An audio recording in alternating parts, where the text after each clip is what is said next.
ఈ మూవీ నాకు చాలా బాగా నచ్చింది భయ్య. ఇందులో నలుగురు స్టూడెంట్లు, ఇద్దరు సార్లు ఉంటారు. మూవీ స్టోరీ ఏంటంటే లూడో గేమ్ మాదిరి ఒక గేమ్ ఉంటుంది. ఆ గేమ్ ఏంటంటే ఈ గేమ్ ఎవరాడి విన్ అయినా ఇతరుల బాడీని కంట్రోల్ చేయొచ్చు. చాలా ఇంట్రెస్టింగ్ ఉంది కదా మూవీ. మూవీ పక్కా నచ్చుతుంది మీకైతే. మూవీ విషయానికి వచ్చేస్తే ఒకసారి ఈ గేమ్ ఆడి విన్ అయ్యాక ఒకసారి బాడీ కంట్రోల్ చేస్తాడు, అలాగే ఇంకొక స్టూడెంట్ బాడీ కంట్రోల్ చేస్తాడు. ఇలా కంట్రోల్ చేస్తూ చేస్తూ ఇలా ముగ్గురు బాడీ చేంజెస్ అయిపోతుంది. అంటే ఇతరులలో ఉన్న బాడీ ఆత్మ ఈ బాడీలోకి, ఈ బాడీలో ఉన్న ఆత్మ ఈ బాడీలోకి అలా చేంజ్ అయిపోతుంది. చాలా ఇంట్రెస్టింగ్ ఉంటుంది మూవీ. ఒక ఫ్లోలో వెళ్ళిపోతుంది. లాస్ట్కి వాళ్ళు ఏమయ్యారు, చేంజ్ అయ్యారా లేదా, అసలు అతను ఇలా ఎందుకు చేస్తున్నాడు అనేది మూవీ స్టోరీ. మూవీ కామెడీ మాత్రం చాలా బాగుంటుంది భయ్య.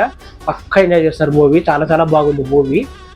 మెయిన్ ఒక స్టూడెంట్ బాడీ అని చెప్పాను కదా, అతని యాక్టింగ్ అయితే చాలా చాలా బాగుంటుంది. ఫస్ట్ హాఫ్లో అతను ఎలా ఉంటాడో ఆ యాక్టింగ్ బాగా చేస్తాడు. లాస్ట్కి ఆ బాడీ మారినాక ఆ బాడీ తనలో ఉన్న యాక్టింగ్ కూడా చాలా చాలా బాగా చేస్తాడు. నాకైతే అతని యాక్టింగ్ చాలా బాగా నచ్చింది భయ్య. ఇంకా మూవీ కామెడీ బాగుంటుంది, లవ్ సీన్ కొద్దిగా బాగుంటుంది భయ్య.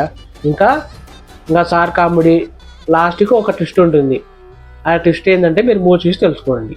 ఈ మూవీ పేరు వచ్చేసి పథకలం. ఈ మూవీ హాట్‌స్టార్లో ఉంది భయ్య, వెళ్ళి చూడండి. ఇంకా ఇలాంటి మూవీ సజెషన్ కోసం నన్ను ఫాలో అవ్వడం మర్చిపోకండి.